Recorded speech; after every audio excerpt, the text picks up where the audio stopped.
Hello and welcome back to KXP. Or at least in today's episode, it's going to be more of a KTP for tourism. And that's because we have a bunch of wealthy Kerbals that want to see space for themselves. They want to go on an orbital, or in some cases a suborbital journey. And for that, we are going to need to build a craft capable of holding so many of them. So I'm very excited to bring that to today's episode. And a fun little fact about today's mission is this was actually meant to be the very next episode of our running Kerbal series before we got our new computer. So this would be, in essence, this is an upgraded version of where we were about to be. So here we're grabbing, or we're not going to grab just yet, but we're just taking a look at all the different tourism contracts that we have and all the different things that we can kind of compound and do at the same time. And a lot of that right now is going to just be orbital and suborbital contracts because we are technically a burgeoning new agency, so we haven't had access to. We have one flyby of Midmiss, which we will be checking out later. But so here we are at the R&D lab, and we have 339 science points. However, not really enough to get anything that would be very useful to us. These little propellers might be kind of cool, but I think I'm going to save my science for something else. And we don't really have very good supersonic engines. We will not be able to make this to be a perfect SSTO spaceplane, but we're going to do our best.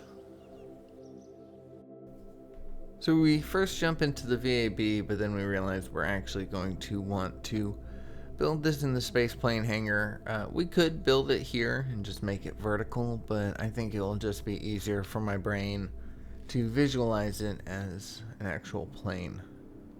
So here we are, we're taking the Mach 2 cockpit, both variations of it, both can hold 2 Kerbals. Then this crew capsule holds 4 each, so let's pop on 2 more of those. And so now we can take a crew of 3 and set of 9 tourists, because certain tourism contracts require you to have all 3 types: a scientist, an engineer, and a pilot. Some don't, a lot of them don't, but I've ran into a few, so I always like to make room for my pilots and all my general crew first, and then count my tourists after that. And then all I need to know is if I don't need to have my traditional crew on there, all I need to know is, can it be piloted remotely, or do I need a pilot? And then how many Kerbals I can fit after that. So this is, it took me many tries when I first designed this plane several months back when I was first attempting this type of tourist contract combination. And this was kind of the design that I came up with relatively the same technology. And so it's not fully tried and tested, but it will do. It had a different wing shape. We'll get into that later.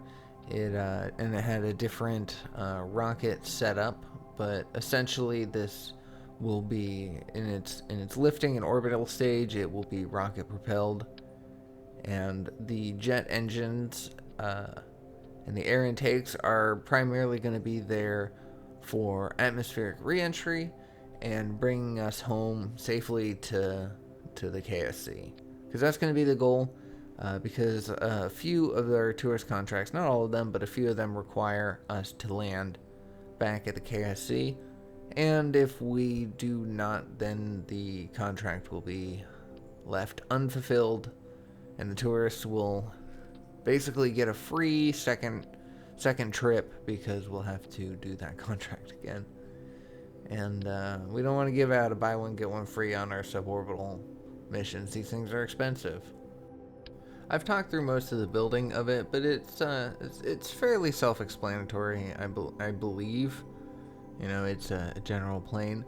We have we do actually have a orbital engine there. We have our Terrier in the back with some liquid fuel and oxidizer, and that will be to allow us to deorbit our plane when we want to come back in, as well as, depending on future designs, we may actually be able to have enough fuel to do lunar flybys, and that might be cool for some of the more advanced contracts.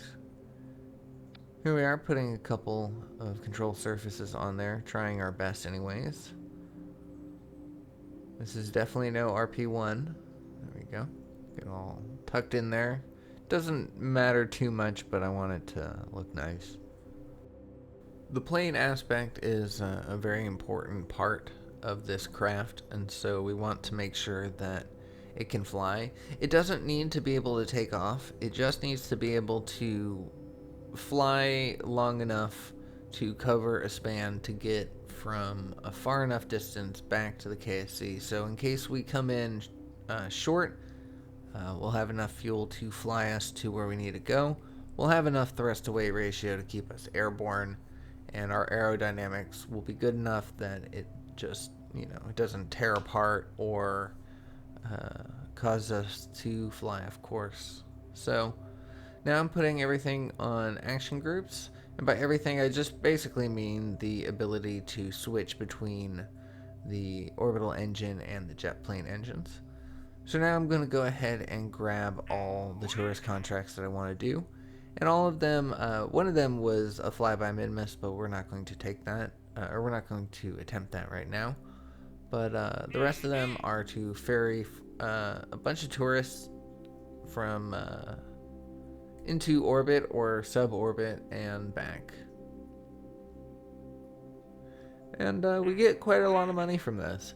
Doing tourism contracts will definitely help us fund doing what we want to do, and because we're going to be getting contracts for landing on the Mun, but we're going to actually just ignore that and go straight for mid-miss.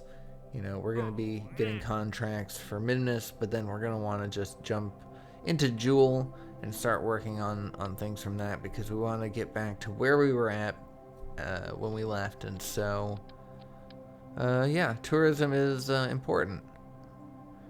So now I'm going to throw on some solar panels. I don't know why I didn't think about all that earlier, but we are definitely going to need electrical charge if we want to maintain control on our descent. I'm also throwing on these aerodynamic RCS thrusters. There's 2 going in the front, and then I'm going to have 2 on the back. And for a little bit extra control, we are going to put a pair on the wingtips. I was trying to find smaller ones, but none of them were good enough, so we're just going to go with these kind of oversized ones that give it kind of a little bit of a fighter jet appearance. Then we throw on a monopropellant tank, which further extends our vehicle. It's fairly large already, but I think it will do the job for what it needs to do. So let's go ahead and load it up with passengers. We are keeping an engineer and our scientists aboard for now, but later we will be removing them. And this is going to be a proof of concept flight, because this will tell us that this type of tourism is viable, and we can take these contracts intermittently, use this plane if it's tried and true, if it works consistently. We can just keep launching this plane and handle those missions anytime we need money. So that cut right there was our first test flight of our tourist plane Mach 1, the 3+9. And I learned that having some air brakes on this would be very useful in the landing of said plane. And eventually I will put some parachutes on, but not for quite a long time. So now comes time to getting this thing in orbit, and it's not very graceful, it's not very beautiful, but we are actually just going to attach some decouplers onto the sides of this thing, and then attach some very large fuel tanks and a very large engine, and call it a day. The mission that I had done beforehand, the one that I said was the what would have been the last one, it was a lot more ridiculous because the tanks were attached to the wingtips, so it was just this very, very precarious, very Kerbal design of a quote-unquote space plane. But yeah, with the I can't remember what the name of these engines are, but they're probably the most powerful ones that we have right now, comparable to the mainsail, and they will be more than enough, more than adequate. If you notice our Delta V stats, we have more than enough to get ourselves to orbit on our first stage alone. So technically, this is an SSTO spaceplane. I mean, we will eventually come up with something a little bit better. Once we can get some better science, we will unlock better jet engines, which is ones that are more suitable for something like this, and we can do away with the precarious and dangerous rocket launch that we do. So once again, more test flights. This one was actually pretty telling. We got ourselves into orbit and deorbited and attempted our landing and everything. Once again, just a quick little promotion. At the bottom of the video there's a join button, and we have all of our, or most of our, test flight footage for these Kerbal episodes in early access and members only. So if seeing what it is that caused me to make the changes in between each of these cuts, to see, like, we sometimes we'll do full missions, entire from start to finish, from launch to landing, just to make sure that we can do everything. So it's a lot more content, and if that's something that you're interested in, I recommend checking that out. But anyways, I mean, obviously, thank you so much for watching this far, and thank you for your support. But anyways, now comes the time for me to protect my Kerbals in a last-ditch effort, and so I loaded up with a bunch of parachutes as evenly spread as I could without covering windows and everything, so that way our last stage of these parachutes, if all else fails, we can kind of come down safely that way. And then I also throw on some drogue chutes, which I placed just before those parachutes as a way of slowing us down on the runway. And I have this weird idea. I saw it in a video at one point. I wasn't exactly sure the correct way to execute it. I still am not sure of the correct way to execute it, but I added this probe core as a way to kind of control my angle upon descent, and I'd seen someone do it, and it worked for them, so I just wasn't able to replicate it myself. But I added this probe core to kind of take over that control, but it was also very useful because I am using remote tech, which allows me access to the remote tech flight computer, and without a probe core aboard the craft, you can't use flight computers. So while you'll see me here kind of flipping it around, trying to figure out the best way to do it, we'll put on an aerodynamic cone at one point, but overall it ends up being useless, except for the fact of we can use flight computer. But if you're not using remote tech, this probe core, there's no point in putting that on there. Nonetheless, let's go ahead and struggle with it.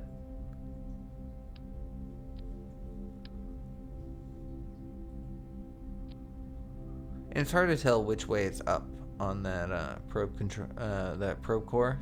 So that's why the reason why it didn't work was because it was never really set to the right angle that the cockpit was. And so even though it had the tilt, it was tilting the wrong way. So now I'm throwing on some explosives from the TAC explosives mod, and throwing on some Separatrons to get those boosters out of the way of our craft, because they kind of bounce around when we're not moving. They kind of bounce around behind when we decouple them, and we want them to really just get out of the way, and I don't want to have to delete 4 different pieces of space debris. So let's just go ahead and take care of them from the start. So now I am going to be adding some radiators to the bottom of the plane, because while it was, we were able to survive our re-entries and our test flights, I believe having some way of dissipating our heat will be very useful.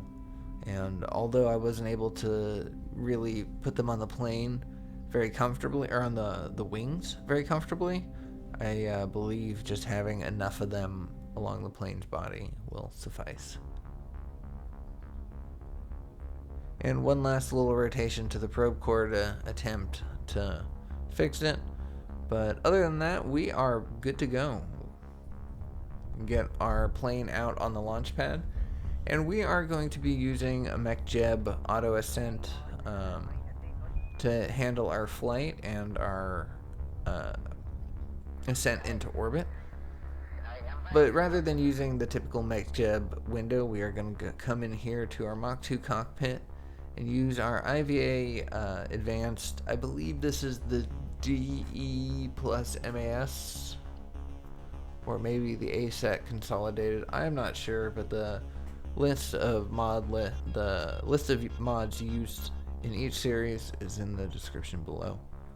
But we're going to go ahead and launch ourselves to an altitude of 150 kilometers and kind of orbit there. We've got Bill, the engineer, in the co-pilot seat, just keeping an eye on some things. And I mean, most of these screens we're not really going to pay attention to. We're not going to be doing much of this mission in IVA mode.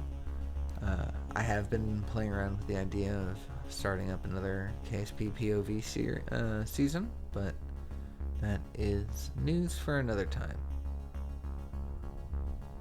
So yeah, we've got ourselves set up, we've got our autopilot ready. All that is left to do is take one last look at the planet and bid our tourists farewell on their journey. So the engines have a healthy thrust to weight ratio, so there is no problem with them lifting off the surface and getting up to a reasonable speed. It's quite magnificent to see the way that they work when put on this autopilot.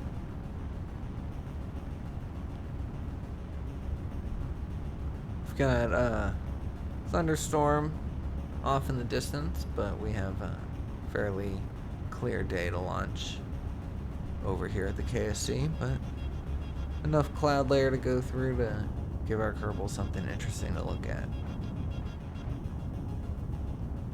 Switch over to one of the tourists. Actually, both of these tourists are in the other cockpit, and the rest of these tourists have less of a view. You know, it's not as interesting for them. They basically are just paying for the experience to be weightless and orbit around the planet. But the two in the front cockpit, they're gonna be able to get the breathtaking views. I'm gonna be leaving this mission mostly unedited. This is obviously, every time I mention leaving something unedited, I bring up the fact that, you know, this is the first time we've done something of this caliber. We don't normally do space planes on this channel. We don't normally do massive tourist contracts. We've done it a couple times, but that was primarily with a large lander, orbital, typical rocket sort of situation. And yeah, I want to kind of like show all the aspects of it. We actually keep everything fairly efficient with our time. You know, we don't need to spend any set amount of time in orbit for any of these contracts. We just basically need to get to orbit and then come back safely And on a couple of them, we need to, for a couple of the Kerbals, it requires us to land at the KSC. But there you go. We've got our first SSTO of the series. SSTO spaceplane. It's not your typical, but it works. So now we're letting MacJeb time warp its way up through the atmosphere, and now it is going to be pointing itself towards our target. We go ahead and turn on the RCS to give it a little boost, and then we're going to extend our solar panels because we are officially in space. And once it's pointed in the right direction, MacJeb automatically time warps its way to the maneuver. Didn't have any control over that, it just kind of took over. It always worries me when the autopilot does the time warp for us.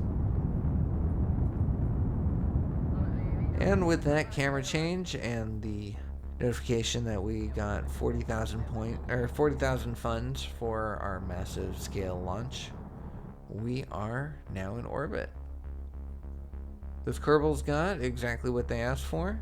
We gave them proof that space exists. The planet is circular.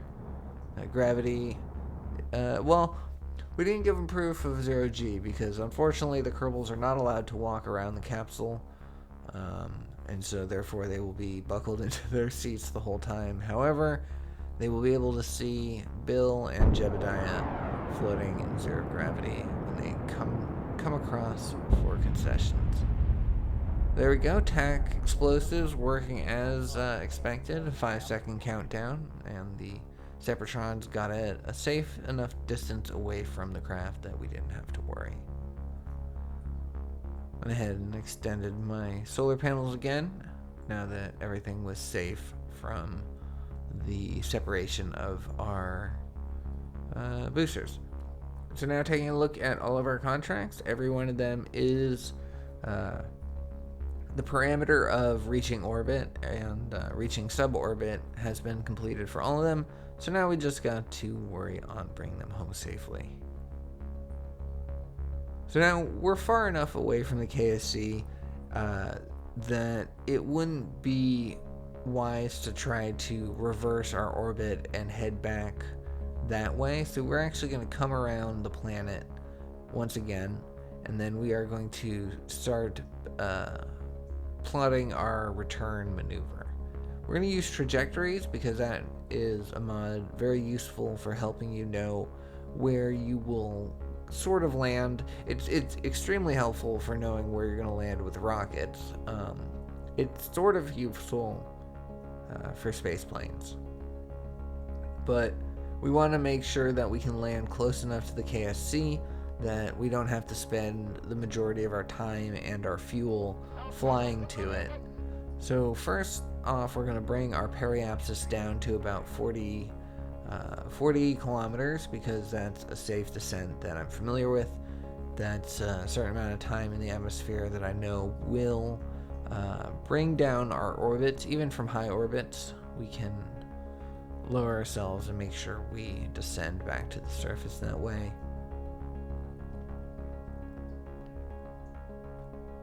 But for now, we're going to let remote text flight computer handle our descent burn. And we are going to attempt to land as close to the KSC as possible and then fly our way the rest of the way. We haven't used any of the liquid fuel in our side tanks and our atmospheric engines, and we haven't even used any of the liquid fuel oxidizer in our orbital engines. There's the KSC below us, and according to trajectories, this is the appropriate place to burn. We're going to spend a lot of the dark side. We're going to spend a lot of our initial re-entry into the atmosphere on the dark side of the planet. However, the rest of it will be clear and visible in the daylight. It's a Terrier engine, so it doesn't it's not the most efficient, or it is very efficient, but it's not the most heavy for thrust to weight ratio. And this is a fairly heavy craft, so it's going to take a little bit to deorbit it from the 150 kilometer altitude that we're at. We didn't have a requirement for altitude. None of them, as long as it was greater than 70 kilometers, everyone was happy. However, I didn't like the launch profile that the mech jeb took to get there. It was aggressive. 40 kilometers, it was almost at 30 degrees. We were on fire for a lot of our entry, I mean, as you saw. And so I decided to give it a little bit more altitude just for my own personal comfort. And so but 150 kilometers is a lot more to reduce your apoapsis from when you're returning through the atmosphere. So it will still be a little bit of a bumpy flight. But Bill is happy, Jeb is happy, all the tourists are happy, everyone's having a good old time and getting ready to come back home and share with their friends and family their experience.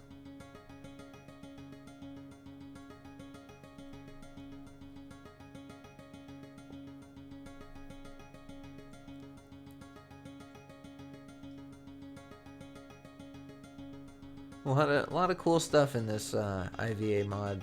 A lot of useful things that you can pilot with.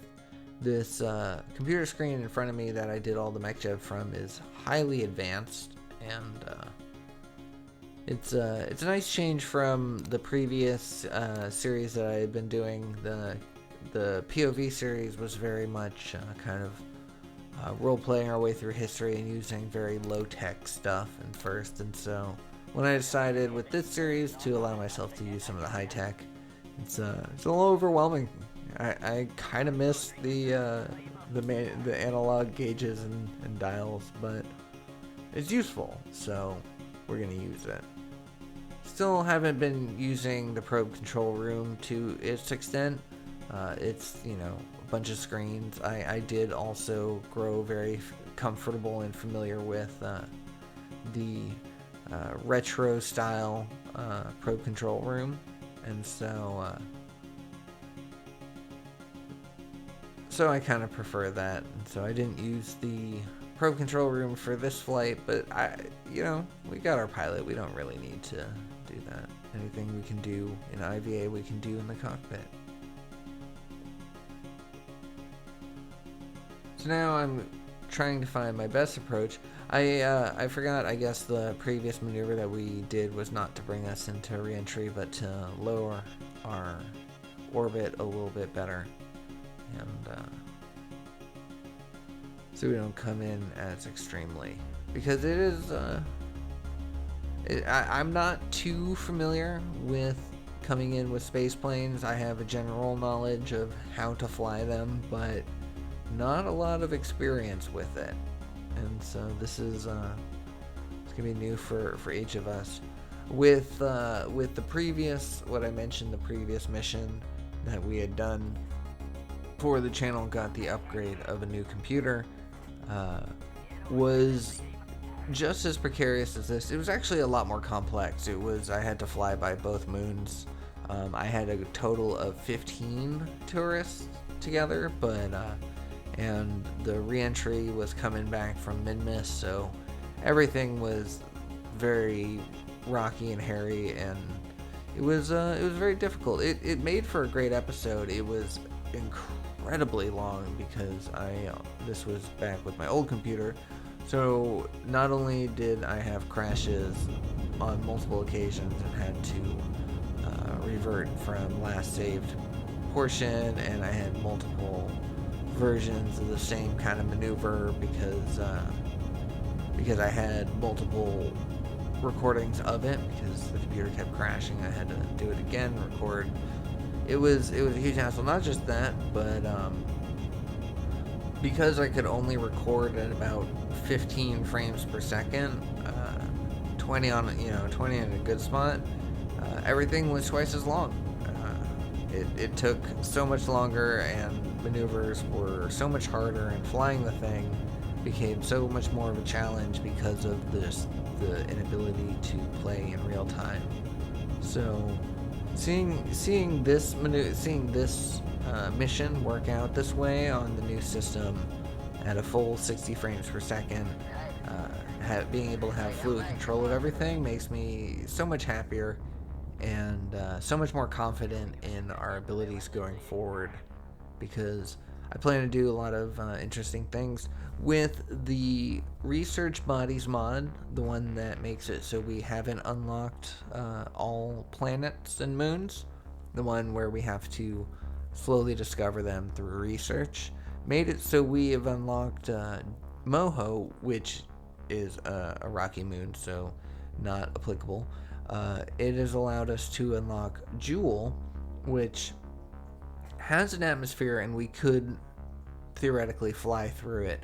However, that is incredibly dangerous, and so I'm not entirely sure that we're going to be risking our Kerbals with that. Maybe a probe instead.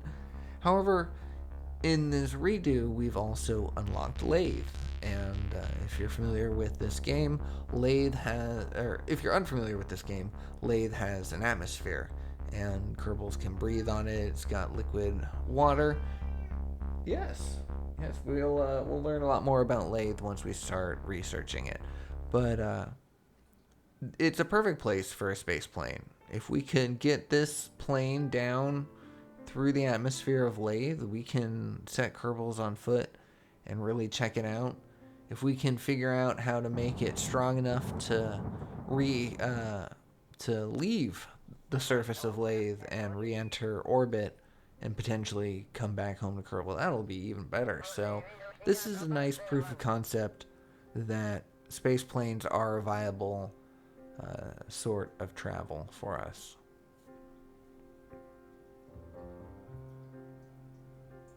But now we are on our way for re-entry, so we are going to change our control point to allow ourselves to pitch upwards a little bit.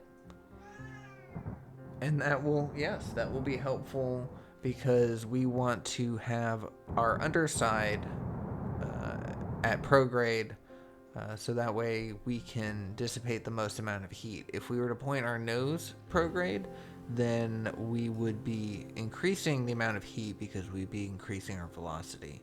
This way we sort of do a belly flop, so to speak, and we use the surface area of our plane to slow down.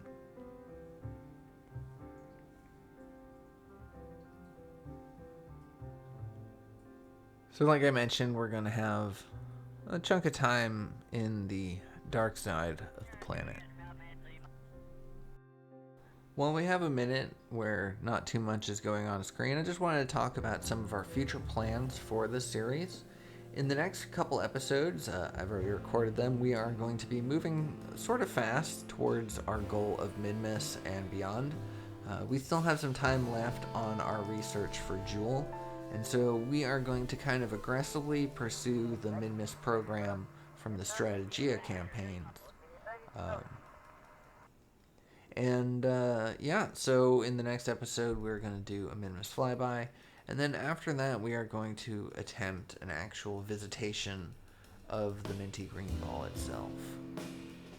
So I hope you're excited. We're going to try to move a little fast in these coming episodes, and once we unlock the ability of visiting Jewel, then we're going to focus on doing our interplanetary maneuvers, focus on learning how to use nuclear engines and transfer windows and all that good stuff, and set up some sort of satellite network so we can potentially control probes in a long distance sort of fashion. Because once again, we are using remote tech, so that means we have to have a very realistic approach to our satellite communication network. But anyways, here we are, re-entering the atmosphere. We have a nice angle, a nice low angle, so we don't have to worry about coming in too hot. However, this nice low angle means that we are going to be on fire for a lot longer than if we came in more aggressively, directly downwards. And when I time warp, I do end up losing some control, and my nose pitches downwards, which is the opposite of what we want. Like I mentioned before, we want our nose pitched upwards and using the underside of our craft to slow ourselves down. As you see there, we have 4 indicators to tell us that we have 4 different parts of our craft that are in danger of overheating and exploding. So I used RCS to kind of stabilize myself. Yeah, see, there you go. They're that close, and if you keep an eye on them, they'll be that close the whole way down. So, and it was that way throughout all my tests, every single time. We managed to land them safely. However, this is no test now. Real Kerbal's lives are at stake, and the radiator is working as intended. And we made them safely through the atmosphere, so thankfully we didn't have to risk any of them exploding. But like I mentioned before, this is the real deal here. We're no longer in test flights. These Kerbals matter, and we got to get them home safely or face the consequences. So now that we are back again in the atmosphere, I'm going to go ahead and switch over to autopilot, and we're going to switch our engines to the air breathing type. I mistakenly noticed the icon, and I thought it was much closer to me. However, it is definitely 583 kilometers, and given our rate, even at time warp speed, it's going to take us a long time to get there. So my dive through the clouds was definitely preemptive. I need to turn this engine off. I had forgotten to activate it correctly in the Action Groups page when we created this rocket. But simple fix, I was able to just right click it. Yeah, we come through the atmosphere. It's pretty sight. We're over water. Definitely not the KSC, which I thought. It is at this moment that I look up at the numbers at the top of the screen and I realize, oh, well, I'm going to be flying for a while now. So I go ahead and I'm going to bring up the GUI for the cruise flight controller. We're going to change our altitude hold to about 10,000 meters, 10 kilometers, and we're going to change our desired course and set our heading to line up with the KSC. And then we're going to go ahead and let the cruise flight director take over. It's going to attempt to lift us to the correct altitude.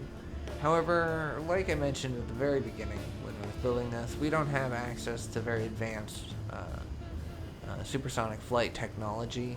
So these engines are pretty poor, and as you notice from the nav ball surface speed indicator, our speed is drastically dropping. We're only at 4 kilometers, and so we are definitely not going to make 10 kilometers and still be able to fly level. So I'm just go ahead and take what I can get, and we are just going to fly and try to keep airborne, even though our fuel efficiency isn't as good as it could be. Because if we were much higher, it would be much easier. But nonetheless, we're going to go ahead and just keep our heading on the cruise flight director. We're also going to keep the vertical motion because it just kind of keeps us level. However, we could turn that off and still be fine.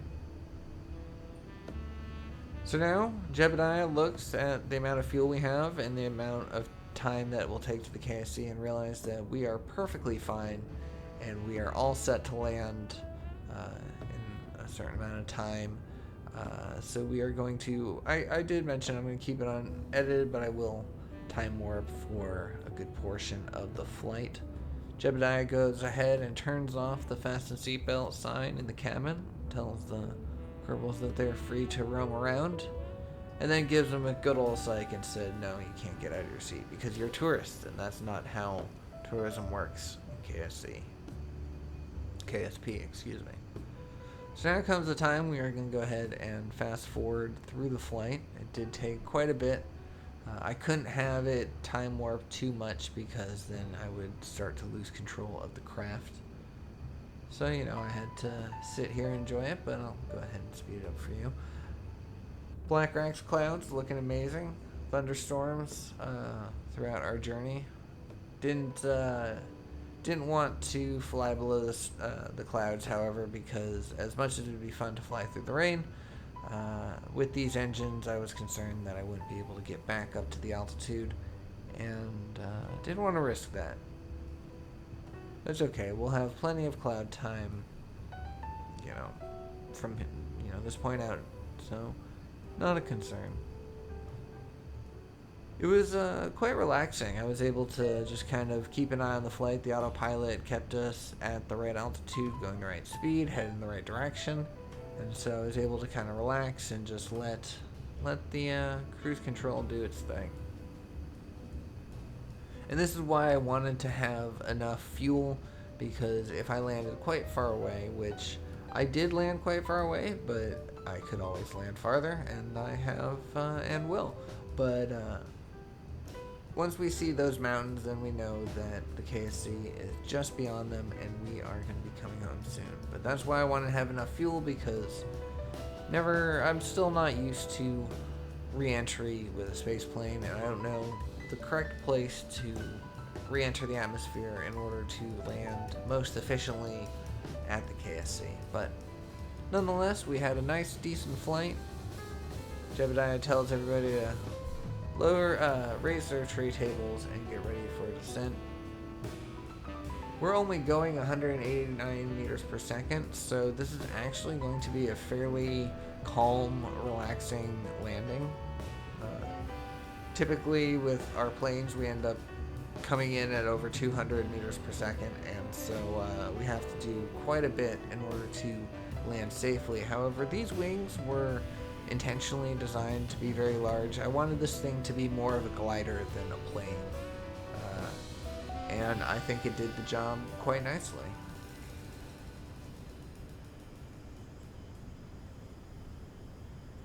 So I'm very excited. We're coming in at a nice even level. We did climb up in our speed, but that's what our air brakes will help us. Trees, of course, are added by the Parallax 2.0 mod. I do have collision on in the save file, however the trees do not have collision. Both fortunately and unfortunately, it does make landing a lot simpler to do out in the vast expanse. However, it is still a little immersion braking to be going at full speed and holding your breath as you barrel towards some trees, only to find yourself calmly pass right through them. But obviously, with the amount of scatter that they have here, it would be crushing to have that much object collision. But object collision is fun, regardless. I definitely recommend checking it out. But anyways, we are going to turn off the cruise flight control and get back to the standard fly-by-wire, because that is basically like SAS, but much more advanced. If you notice my movements being very fluid, is because of the advanced autopilot fly-by-wire. Now we turn our engines off, we drop our landing gear down. We're approaching at 130 meters per second and dropping. And we're not completely lined up with the runway, but good enough. We make touchdown just before it, and thankfully we had upgraded our runway, so we have a nice smooth surface to bring ourselves to a close. Our air brakes lift, slowing us down, but want to land a little closer to the KSC spaceplane hangar, so we can go ahead and activate our drogue chutes. And with that brings this mission to a close. We did also do this 2 more times with, again, full cargo of tourists to do suborbital and orbital contracts. And so in the next episode, we'll have a chunk more money and those contracts will be done. However, they were all exactly like this one. They all went off without a hitch. So I'm going to just kind of move on to the next part with that. But look at that. We've got 3 contracts done and plenty of money in our banks to work on the stuff that we want to work on, and that's why we did the same thing 2 more times, just so we can move forward. But But anyways, that is the end of this episode. Like I mentioned, in the next episode, we are going to start visiting MODLISTS, and we're going to do a couple stuff there. I do think I might want to explore the extraplanetary launch pads mod that we have had in every single one of our series since I started doing these series. We've always had that mod. However, I've never really used it, and I haven't really used it off in my own. I do know enough of how to use it that I feel like I could implement it, so I think we are going to use MODLISTS as our testing ground for that as we get ready to explore Jewel and Lathe, and then eventually Moho, and whichever planet or moon we discover after that. Because after all, this is an exploration program at heart. KXP. But anyways, that's where I'm going to leave today's episode. Thank you so much for watching. I hope you enjoyed it. I hope you're looking forward for another KXP. If you did, please consider giving me a like, drop me a comment, let me know your thoughts, and I will see y'all in the next one. Take care.